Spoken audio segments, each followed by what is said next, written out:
జనసేన అభ్యర్థుల ఎంపిక దాదాపు పూర్తయింది. తమకు కేటాయించిన స్థానాల్లో 3 మినహా మిగిలిన అన్ని అసెంబ్లీ స్థానాలకు అభ్యర్థుల్ని ప్రకటించింది. ఇక సమరమే అంటోంది జనసేన. ఇంతకీ ఏ స్థానం నుంచి ఎవరెవరు పోటీ చేయబోతున్నారు? పెండింగ్ లో ఉన్న స్థానాలేంటి? వాటికి అభ్యర్థుల ఎంపిక ఎందుకు ఆలస్యం అవుతోంది? ఎన్నికలకు అతి కొద్ది సమయం మాత్రమే ఉండడంతో తమ పార్టీ తరఫున అభ్యర్థుల ఎంపికను దాదాపుగా కొలిక్కి తీసుకువచ్చింది జనసేన. టీడీపీ జనసేనతో పొత్తులో భాగంగా 21 స్థానాల్లో పోటీ చేయనున్న జనసేన 18 సీట్లకు గాను అభ్యర్థులను ఖరారు చేసింది.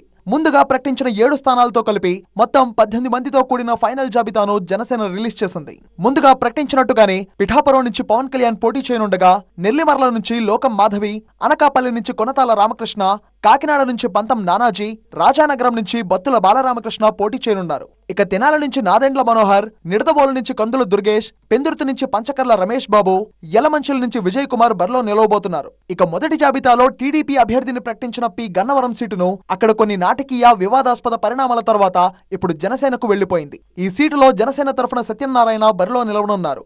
గత ఎన్నికల్లో గెలిచిన ఏకైక సీటు రాజోలు నుంచి దేవ వరప్రసాద్, భీమవరం నుంచి పులవర్తి ఆంజనేయులు, తాడేపల్లిగూడెం నుంచి బొలిశెట్టి శ్రీనివాస్, ఉంగుటూరు నుంచి ధర్మరాజు, పోలవరం నుంచి చిర్రి బాలరాజు, నర్సాపురం నుంచి బి నాయకర్ పోటీ చేయబోతున్నారు.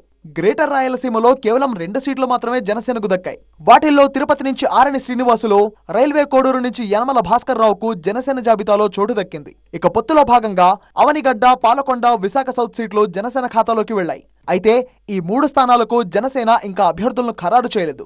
ఎంపీ స్థానాలపైన జనసేన క్లారిటీ ఇచ్చింది. కాకినాడ, మచిలీపట్నం ఎంపీ స్థానాల్లో పోటీ చేయనున్న జనసేన కాకినాడ ఎంపీ అభ్యర్థిని ప్రకటించింది. ముందుగానే ప్రకటించినట్టుగానే తంగెళ్ల ఉదయ్ శ్రీనివాస్ ను బరిలో దింపుతోంది జనసేన. ఇక మచిలీపట్నం సీటు విషయంలో పార్టీ ఇంకా నిర్ణయం తీసుకోలేదు. ఈ సీటు బాలశౌరికే అంటూ మొదటి నుంచే ప్రచారం జరిగింది. కానీ లిస్టులో మాత్రం అతని పేరు లేదు. దీంతో ఈ సీటు ఎవరికి దక్కుతోంది అనేది ఆసక్తికరంగా మారింది. మొత్తం మీద 3 అసెంబ్లీ, 1 పార్లమెంట్ సీటు పోను మిగిలిన అన్ని స్థానాలకు గాను అభ్యర్థులను ప్రకటించింది జనసేన. ఈ సీట్లలోనూ 1-2 రోజుల్లో అభ్యర్థులను ఖరారు చేసే పనిలో ఉంది జనసేన.